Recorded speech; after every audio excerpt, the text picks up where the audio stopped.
In addition to Pegasus Day, there's more to look forward to this weekend and this week. This will be a nice little palate cleanser after the Baffert in Saudi Arabia segment.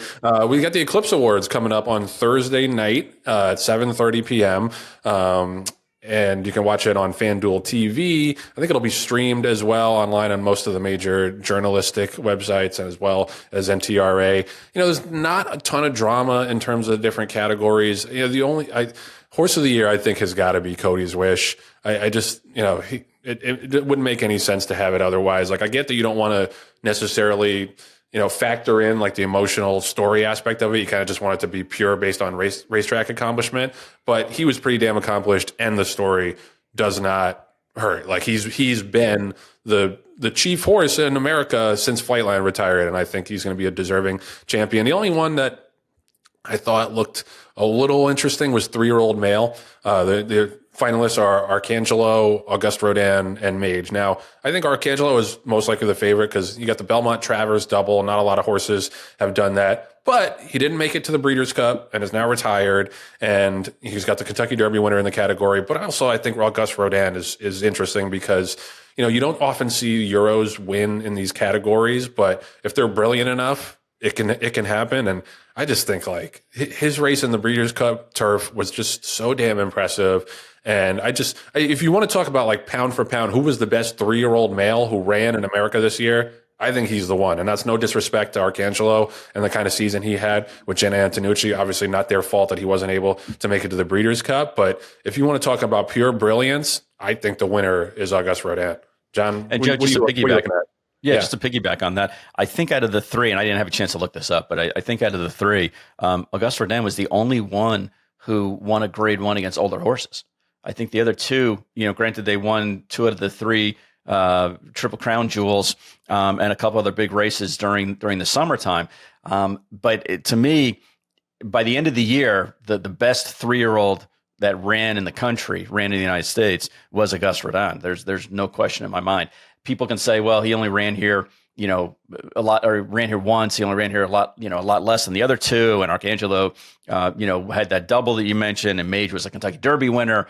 But at the end of the year, at least, they weren't the ones standing like Auguste Rodin. And I think just by human nature, we look at, well, what have you done for me lately? What was the last thing that you did? And that's going to be the most important, or have to carry the most weight when it comes to your resume. And if that's the case, I think for the first time in a long time, a European wins an open event, not just a turf eclipse, but an actual straight 3-year-old male eclipse. The only other one that I thought was interesting, and this is just on a personal note, was the apprentice jockey. And that's because Sofia Vives, who rides for a lot of people up in Canada, but also at Fort Erie and then at Parks.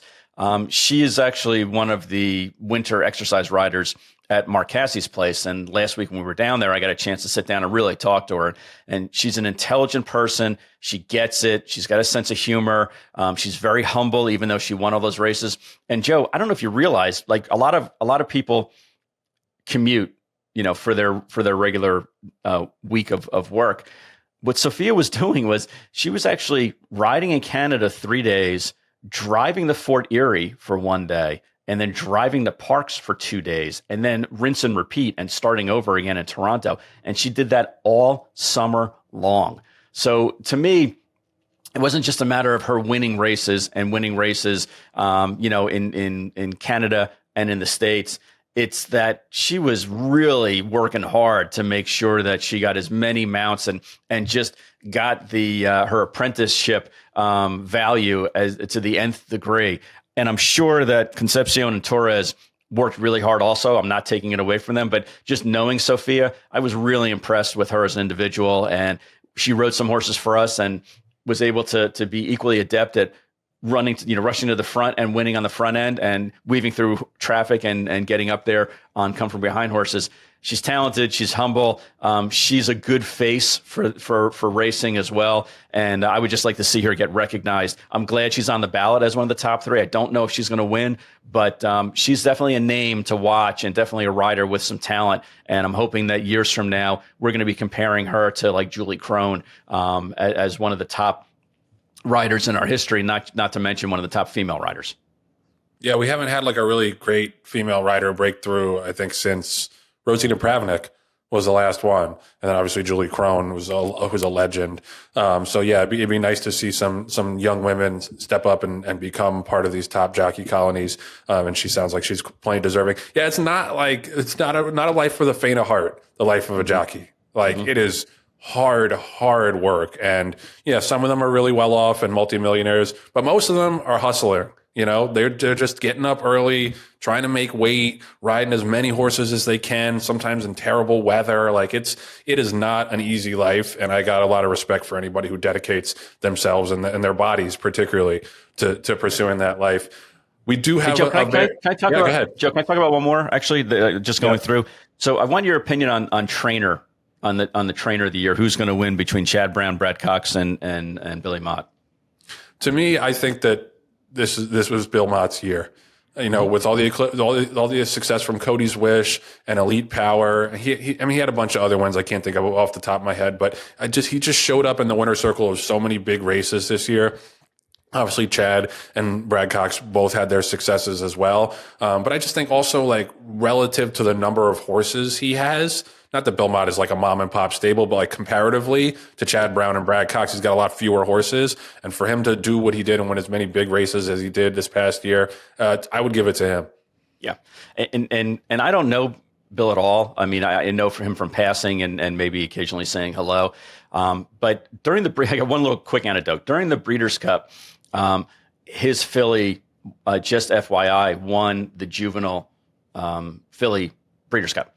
And we're standing. I was giving the trophy presentation, as representative of the Breeders' Cup, and we're standing there and we're waiting for the commercial break to end, NBC's commercial break to end, and I happen to be standing next to Bill Mott, and he leans over to me and he says, "Do you know how long this is going to take?" And I said, "Well, I think it's just going to be like 2 minutes once we get back on the air." And he said, "Okay, because I'm saddling a horse in the next race, and I want to get there." So, we're waiting for the commercial, and finally it dawns on me, and I turned to him and I said, "Bill, you won this race. Like, you should revel in it." And I'll never forget what he said to me. I'm not going to say it verbatim, but basically he was like, "Yeah, but I need to represent that next horse just as well as I did this horse." And to me as an owner, that meant the world to me. I mean, he was standing there, getting ready to accept the trophy for his 2-year-old filly, just FYI.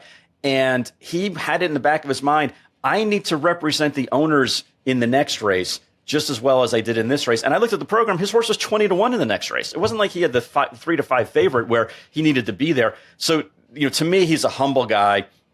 He was a person that was willing to walk away from the spotlight. I mean, how many trainers or owners, for that matter, would eschew getting a trophy on national television in front of your peers because you had to saddle a 20 or 30-1 shot in the next race? It showed me a lot, just in that little interaction, that he's a quality guy. I mean, in that moment, he showed me personally, just what it meant to be in charge of a racing stable. And he's not a guy who's just going to be like a program trainer or just standing there and letting other people do the dirty work. He wanted to make sure that his owners in the next race got the same experience that the people did in the juvenile filly race. So again, I don't know if he's going to win, but just that small, brief moment with him showed me a lot about his character, and I was impressed. Yeah, and he's a horseman through and through. Like, he's one of those guys. He's one of those guys that like used to bug me a little bit when I was like full-time media, because he never wants to talk, never wants to give a quote. Like, he's not like a bad guy. He's not like standoffish or anything. He's just like he doesn't seek out the limelight or the media the way that some people in this industry do. Right. So yeah, I always, even if it bugged me as a writer, like I always respected that. Like, he's just about the horses. Like, he just wants to train the horses and do his thing. And yeah, he's going to train 3 champions. Elite Power, Cody's Wish, just FYI, are all going to be champions.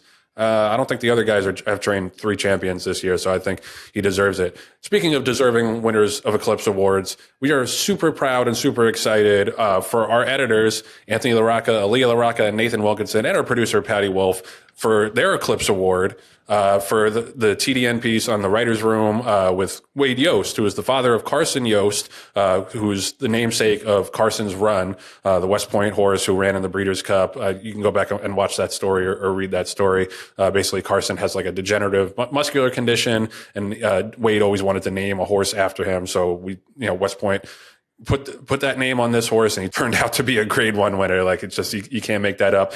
Anthony in particular does an incredible job organizing all of the edits, and he's like, the wind beneath our wings on this show. Like, it would not exist without Anthony and the editors and Patty. So we're super, super proud of them and excited for them. So Thursday night, they're going to get dressed to the nines, go down to the Eclipse Awards, and enjoy being honored the way they should. And I think Anthony in particular has worked on 3 straight Eclipse Awards now for TDN. He worked on mine, and I think he worked on Christy DiBernardis's one as well. Patty did, and the rest of the other editors did a great job as well. But yeah, we're really happy for them and excited for them. So yeah, no matter what, it's going to be a good night on Thursday for the Eclipse Awards, because we got our family going up there to receive one of the trophies.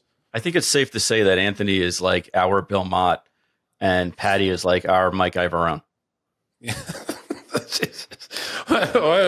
have to take it there. Congratulations, guys. We're very proud of you. Yeah. Keep doing the kick-ass work you're doing. We love you guys.